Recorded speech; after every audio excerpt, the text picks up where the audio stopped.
அரை மணி நேரம் காத்திருந்து 5 நிமிஷம் மட்டுமே குளிக்க விடுற அருவிகளுக்கு மத்தியில் ஆன் த ஸ்பாட்டில் 500 பேரே போனாலும் ஒரே நேரத்தில் நின்று குளிக்கிற அளவுக்கு பாகுபலி ரேஞ்சுக்கு பிரம்மாண்டமான ஒரு அருவி எவ்வளோ நேரம் வேணால் குளிச்சிக்கலாம் அப்படின்னு அனுமதி கொடுத்தா நம்ம சும்மா விட்டுருவோமா?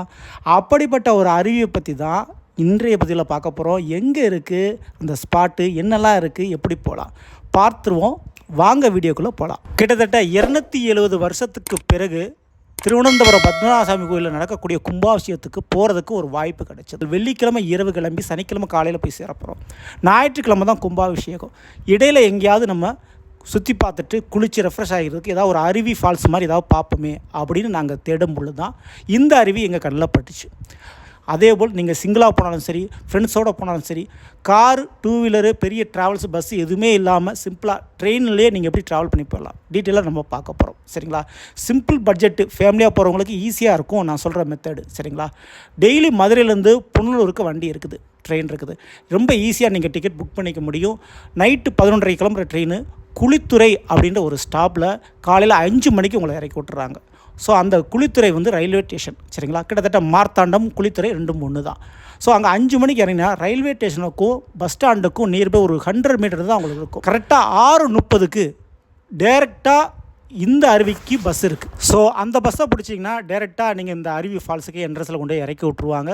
அதிகாலையில் போகும்போது இன்னுமே கூட்டம் கொஞ்சம் கம்மியாக இருக்கும், நீங்கள் ஃப்ரீயாக குளிக்க முடியும். ஸோ என்ட்ரி டிக்கெட் ஒரு ஆளுக்கு 10 ரூபா தான் வாங்குறாங்க.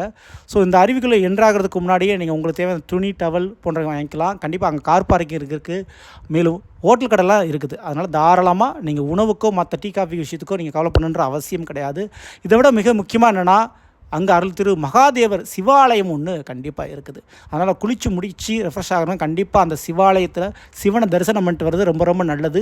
அதுவும் கேரளா ஸ்டைலில் இருக்கும், ரொம்ப ரொம்ப சிறப்பான முறையில் இருக்கும்.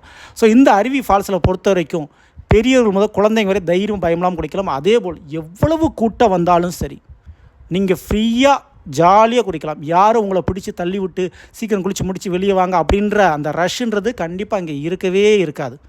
சரிங்களா? எவ்வளவு தூரம் வேணால், எவ்வளவு நேரம் வேணால், எவ்வளவு ஆட்கள் வந்தாலும், எவ்வளோ கூட்டம் வந்தாலும் ஃப்ரீயாக ஜாலியாக குடிக்கலாம். நீங்கள் அந்த அருவியை பார்க்கும்போது தெரியும், கிட்டத்தட்ட மிக பிரம்மாண்டமான நீளமான அருவியாக இருக்கும். அதே போல் குழந்தைங்க தனியாக குளிக்கிறதுக்கும் ஸ்விம்மிங் பூல் அந்த இடத்துல இருக்குது. பெண்கள் மற்றும் ஆண்கள் உடை மாற்றுறதுக்கு தனித்தனியான ஒரு இடம் இருக்குது. ஸோ அதுக்கும் அங்கே பிரச்சனை கிடையாது. இந்த அருவிகளை பொறுத்த வரைக்கும் ரொம்ப நீட் அண்ட் க்ளீனாக ரொம்ப சுத்தமாக வச்சுருக்கிறாங்க. ஸோ ரொம்ப நான் பார்த்த அருவிகளில் ரொம்ப ஃப்ரீயாக ஜாலியாக ஒரு ரிலாக்ஸாக ஃபேமிலியாக எல்லோரும் சேர்ந்து குளிக்கிற மாதிரி ஒரு அருவினா இந்த அருவியை நான் தாராளமாக சொல்லுவேன். ஸோ இந்த அருவிக்கு பேர் திருப்பரப்பு வாட்டர் ஃபால்ஸ்னு சொல்லுவாங்க. மார்த்தாண்டம், அதாவது மார்த்தாண்டம் எக்ஸாக்டாக மார்த்தாண்டம் லொக்கேஷன் பக்கத்தில் தான் இந்த அருவி இருக்குது. ஸோ இதில் மிக முக்கியமாக நாகர்கோவில், கன்னியாகுமரி போகிறவங்களுக்கு இது நியர்பை பக்கமாக இருக்கும். அதே போல் திருவனந்தபுரம் போகிறவங்களுக்கும் பக்கமாக இருக்கும். ஸோ எக்ஸாக்ட் சொல்லணும்னா நாகர்கோவிலுக்கும் திருவனந்தபுரத்துக்கும் நடுவில் தான் இந்த குளித்துறைன்னு சொல்லக்கூடிய இந்த மார்த்தாண்டம், இந்த இடத்துல தான் இந்த திருப்பரப்பு வாட்டர் ஃபால்ஸ் அங்கே இருக்குது. ஸோ அங்கேருந்து திருவனந்தபுரத்துக்கு நாங்கள் பஸ் ஏறி நாங்கள் கும்பாபிஷேகம் பார்க்குறதுக்காக போயாச்சு. ஞாயிற்றுக்கிழமை சண்டே 8ஆம் தேதி அதிகாலை 8:40க்குள்ளே கும்பாபிஷேகம் சொல்லி இறைவன் அருளால் கரெக்டாக நாங்கள் கோபுர கலசத்துக்கு மிக அருகாமையில் இருந்து கலசத்தை ஊற்றும் போது அழகாக அந்த கும்பாபிஷேக தரிசனம் பண்ணிவிட்டு கோயிலை வலம் வந்துட்டு அதோட எங்களுடைய இந்த பத்மநாபசாமி கோயில் கும்பாபிஷேகத்துக்கு வரணுன்ற ஒரு யாத்திரை நிறைவுனது. இடையில் இந்த அருவி பார்த்ததும் ரொம்ப ரொம்ப ஒரு விசேஷமான ஒரு விசேஷம். ஸோ கண்டிப்பாக திருவனந்தபுரம் போகிறவங்களும் சரி, கன்னியாகுமரி போகிறவங்களும் சரி, இந்த அருவிக்கும் போயிட்டு வாங்க. அதேபோல் பத்மநாபசாமி கோயிலுக்கும் போய் சாமி தரிசனம் செஞ்சுட்டு வாங்க. நிச்சயம் பெரிய அளவு ஒரு அருள்கடாட்சம் உண்டு. சரிங்களா? இந்த பதிவு பிடிச்சிருந்தால் லைக் பண்ணுங்கள். மறக்காமல் நம்ம சேனலில் இது போன்ற பல அப்டேட் கொடுக்கப்படும். ஸோ சப்ஸ்கிரைப் பண்ணி வச்சுக்கோங்க. அடுத்த சந்திப்போம். நன்றி.